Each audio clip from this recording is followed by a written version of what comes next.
Baik, Assalamualaikum warahmatullahi wabarakatuh. Saya Muhammad Novel Maulana dengan NIM D1B02410062. Di sini saya akan mempresentasikan proses produksi gula pasir dari tebu. Di sini ada alur proses pembuatan gula kristal. Yang pertama yaitu pencucian tebu, yang kedua pemecahan gilingan, yang ketiga pemurnian nira, yang keempat penguapan nira, yang kelima kristalisasi gula, yang keenam pemisahan sentrifugal, yang ketujuh pengeringan dan pengemasan. Sini proses yang pertama yaitu canwasher atau mesin pencuci tebu. Fungsinya untuk membersihkan tebu dari kotoran tanah, pasir, daun kering dan material asing sebelum dimasukkan ke proses giling. Mekanisme kerjanya yang pertama, tebu dari truk dicurahkan ke conveyor dan masuk ke drum atau bak air besar. Kedua, air bertekanan tinggi disemprotkan dari berbagai arah untuk melepas kotoran. Yang ketiga, drum berputar pelan sehingga tebu menggiling dan tergoyor air secara merata. Yang keempat, air kotor dialirkan ke saluran pembuang. Tebu bersih keluar menuju meja tebu atau kentabel. Yang kelima, beberapa pabrik menggunakan dry cleaning system blower untuk menghemat air. Yang kedua, ada sugarcane mill, milling train atau mesin giling. Fungsinya untuk memeras atau menggiling tebu untuk mengekstrak nira mentah atau raw juice dari batang tebu semaksimal mungkin.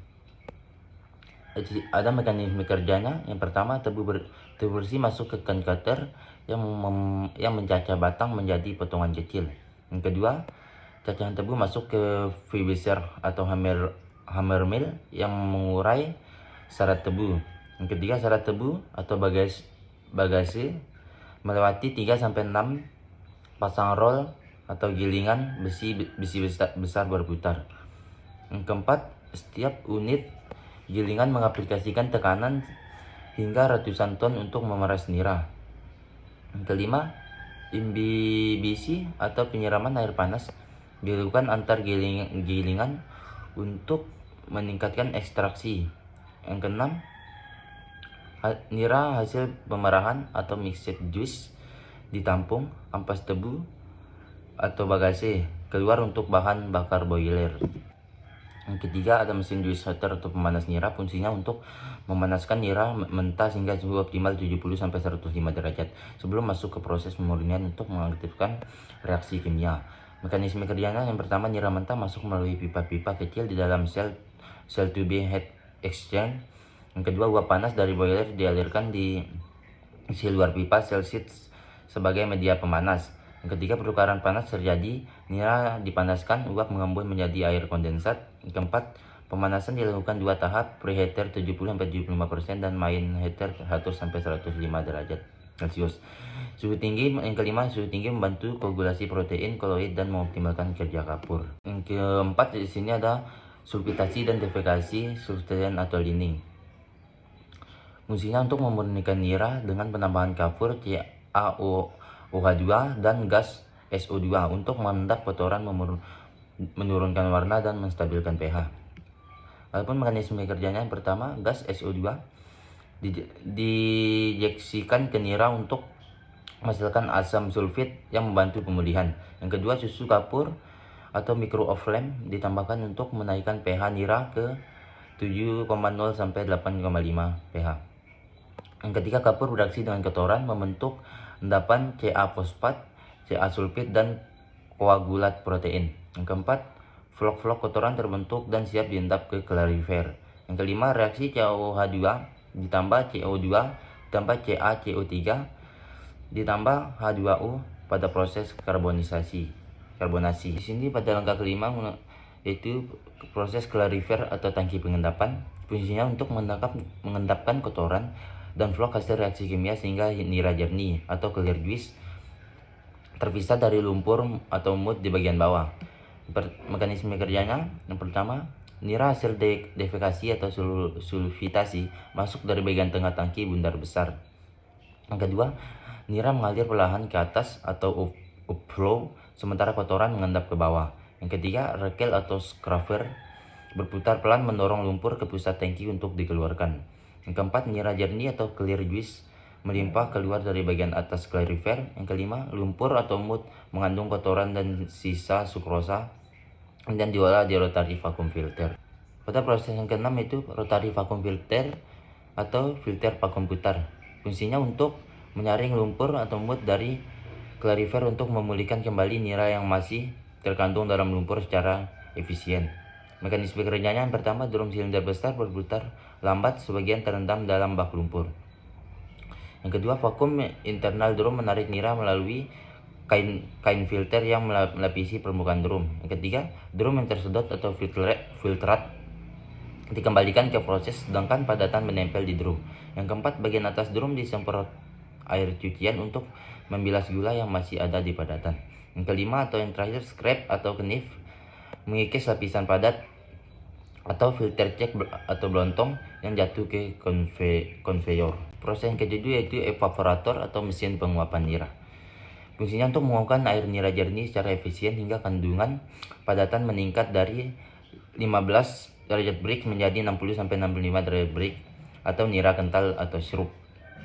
Mekanisme kerjanya yang pertama, sistem evaporasi menggunakan multiple efek 3-5 efek untuk efisiensi uap. Yang kedua, nira masuk efek pertama dipanaskan uap boiler. Uap yang terbentuk digunakan efek berikutnya. 3. Tekanan berkurang di setiap efek berikutnya memungkinkan penguapan di suhu lebih rendah. Yang keempat, air menguap besar-besaran, nira semakin pekat di setiap efek.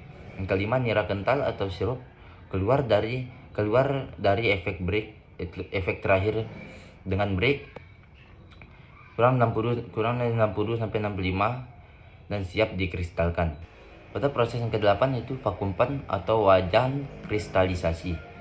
Fungsinya untuk mengkristalkan sukrosa dari nira kental dengan cara penguapan lebih lanjut dalam kondisi vakum sehingga terbentuk kristal gula. Mekanisme kerjanya ya, sirup dimasukkan ke vakum pan, kondisi vakum kurang dari 0,8 bar, menurunkan titik didih ke kurang dari 60 sampai 70 derajat Celcius. Yang kedua, skret kristal atau bibit kristal diinjeksikan saat super saturasi tercapai atau metode panduan atau shading. Yang ketiga, suhu dan vakum dikontrol ketat agar kristal tumbuh seragam dan tidak melarut kembali. Yang keempat, proses dikontrol operator menggunakan refraktometer dan kadar super saturasi. Yang kelima, masse sweet atau campuran kristal ditambah molasi terbentuk kemudian dialurkan ke receiver atau valung. Yang kesembilan, ada sentrifuge atau mesin sentrifugal atau putaran. Fungsinya untuk memisahkan kristal gula dari molasi atau tetes tebu menggunakan gaya sentrifugal berkecepatan tinggi. Mekanisme kerjanya yang pertama, masse squeeze dari vakum pan dimasukkan ke dalam basket atau keranjang berlubang lubang.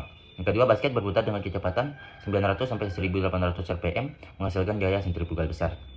Yang ketiga, molasi terlempar keluar melalui lubang-lubang kecil di dinding basket ke casing luar. Yang keempat, kristal gula tertahan di dalam basket karena ukurannya lebih besar dari lubang. Yang kelima, air panas uap disemprotkan atau washing untuk membersihkan sisa molasi dari kristal.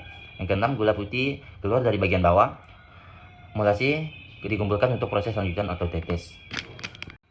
Yang ke-11 atau yang terakhir yaitu sugar grader atau packingan. Fungsinya untuk mengayak gula sesuai ukuran kristal standar, kemudian menimbang dan mengemas ke dalam karung atau kemasan konsumen siap jual. Mekanisme kerjanya adalah yang pertama, gula kering melewati vibrating screen atau grader untuk memisahkan ukuran kristal. Yang kedua, gula yang tidak memenuhi standar atau terlalu halus atau terlalu kasar dikembalikan untuk diproses ulang. Yang ketiga, gula standar mengalir ke hopper bak penampung di atas mesin pengemas. Yang keempat, timbangan otomatis swinger menentukan bobot setiap kemasan 1 kg, 5 kg dan 50 kg dan lain-lain. Yang kelima, mesin seller atau sewing menyinggil kantung plastik atau karung goni secara otomatis. Yang keenam, produk jadi atau gelar kulit putih atau GKP siap dikirim ke gudang penyimpanan. Terima kasih. Sekian presentasi dari saya. Wassalamualaikum warahmatullahi wabarakatuh.